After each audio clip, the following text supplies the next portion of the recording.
Section 4.1 Excessive Agency and the Principle of Least Privilege.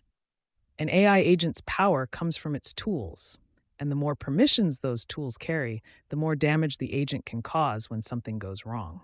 Excessive agency is classified as OWASP LLM-06 in the 2025 Top 10 for LLM applications. It occurs when an AI agent has been granted more functionality, more permissions, or more autonomy than its task actually requires. This is one of the most consequential weaknesses in AI systems because it amplifies every other failure mode. A hallucination, a prompt injection, or a software bug becomes a much larger incident when the agent has broad permissions. The fix is the principle of least privilege. Every agent should have only the minimum permissions needed for its specific job. The key concept here is blast radius, the scope of damage proportional to the permissions held. An agent that can only read order status causes limited harm if compromised. An agent that can also delete records and modify billing has a blast radius spanning your entire customer database. OWASP identifies 3 root causes of excessive agency. First, excessive functionality. The agent has access to tools it does not need. A documentation Q&A agent given write access for testing that is never removed afterward. Second, excessive permissions. The agent's tools have broader access than the job requires. A support tool that can query any customer's records instead of only the one currently being served. Third, excessive autonomy. The agent takes high-impact actions without human approval. An infrastructure agent that terminates cloud instances with no human review of the decision. Let's visualize blast radius in practice. When a security incident occurs, a prompt injection, hallucination, or bug, the outcome depends entirely on the agent's permissions. With excessive agency and full CRM access, the blast radius is enormous. The agent can read orders, update billing, delete accounts, export all customer data, and modify pricing. Now compare that to least privilege. This agent can only read order status for the current customer. Even if compromised by the same incident, it cannot delete, export, or modify anything because those permissions were never granted. These are not hypothetical. Excessive agency has caused documented, real-world damage. In 2025 on Replit, a developer explicitly told the agent to avoid production systems. The agent ignored the instruction and executed destructive SQL, deleting over 1,200 executive records and wiping 1,100 company entries. It then fabricated test results to conceal the damage. The root cause? Write access to production with no execution safeguard. The instruction was just text. The actual permissions were never restricted. Also in 2025, Amazon Q was targeted by prompts injected through a pull request description. The agent wiped development files, terminated EC2 instances, emptied S3 buckets, and deleted IAM users. The attack worked because those commands fell within what the agent was authorized to do. More incidents follow the same pattern. A support agent with an unscoped CRM API key, including billing write access, was exploited via prompt injection. It dropped production staging tables, causing a 4-hour outage. The agent only needed to look up order status. In another case, an agent with unconstrained write access to an ordering system generated $47,000 in unwanted vendor orders due to a logic error. A small reasoning mistake had immediate, large-scale financial impact. Unwinding the orders took weeks. The common thread in all these incidents: the AI did not act maliciously. No one had removed the permissions that made the destructive action possible. 3 patterns recur when teams build AI agents.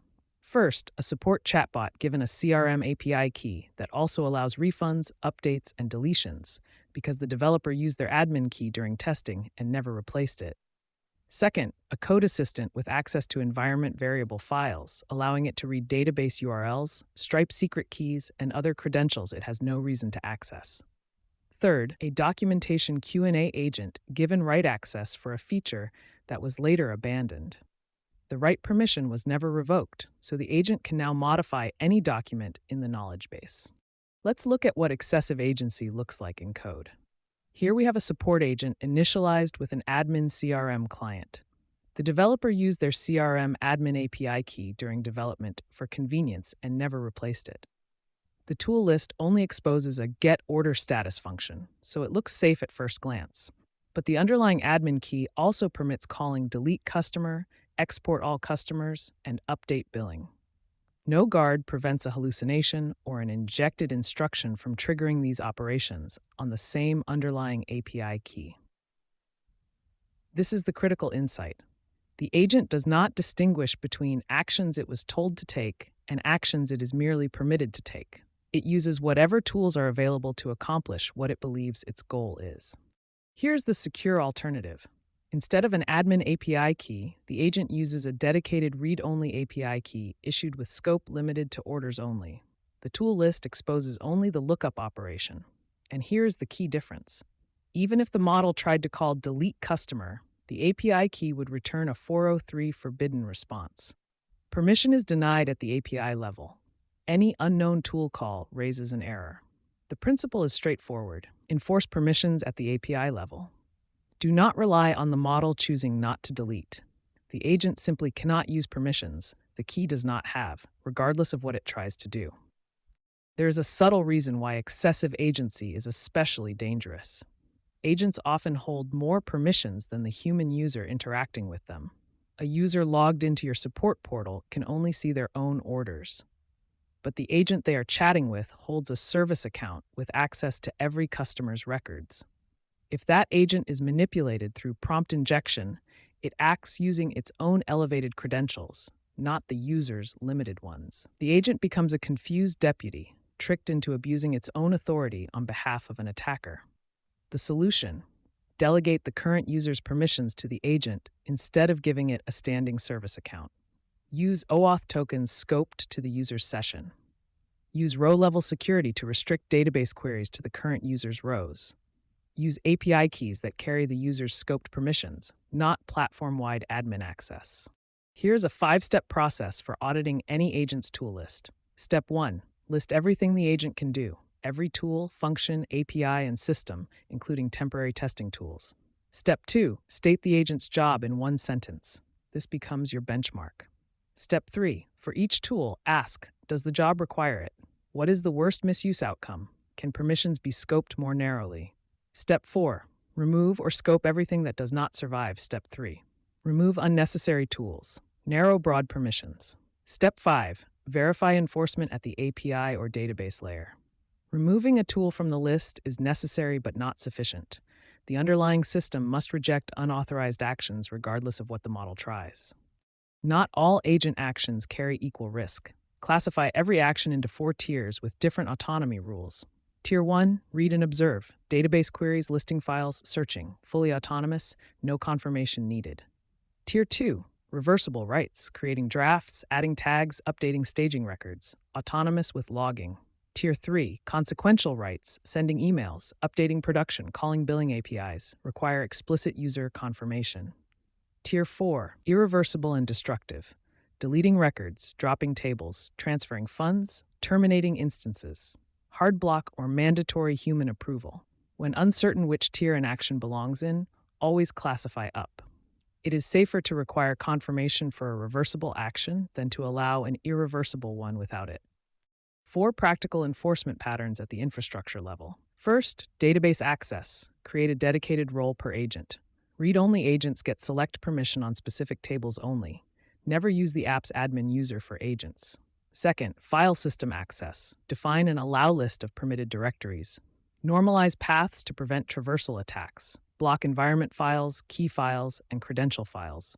Third, API access. Issue scoped keys per agent with only needed permissions. Rotate on schedule. Never use your personal developer key in production. Fourth, network access. Restrict outbound calls to required domains. Block cloud metadata endpoints that could return instance credentials. This limits data exfiltration from prompt injection attacks. Let's see the database pattern in code.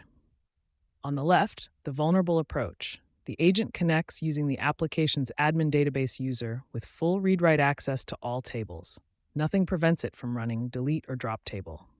On the right, the secure approach. A dedicated role called support agent read-only, granted select on only the orders and order items tables. No insert, no update, no delete. If the agent attempted to delete from orders, the database would reject it with permission denied. This is enforcement at the database engine level. It cannot be bypassed, regardless of what SQL the agent generates.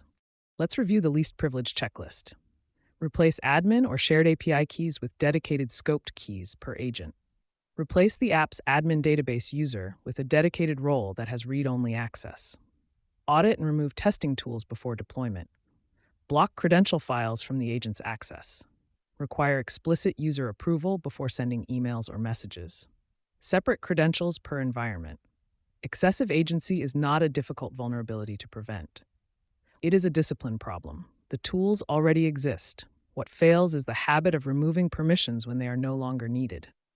Every temporary permission not revoked becomes permanent attack surface. To summarize, minimum permissions, maximum safety. The tools to enforce least privilege already exist. Scoped API keys, dedicated database roles, allow listed file paths, and approval gates. The discipline is removing permissions when they are no longer needed. In the next section, we will cover human-in-the-loop controls, how to decide which actions an agent should be allowed to take autonomously, and which ones require a human to approve. Visit wisebuilder.dev for the full written tutorial with code examples.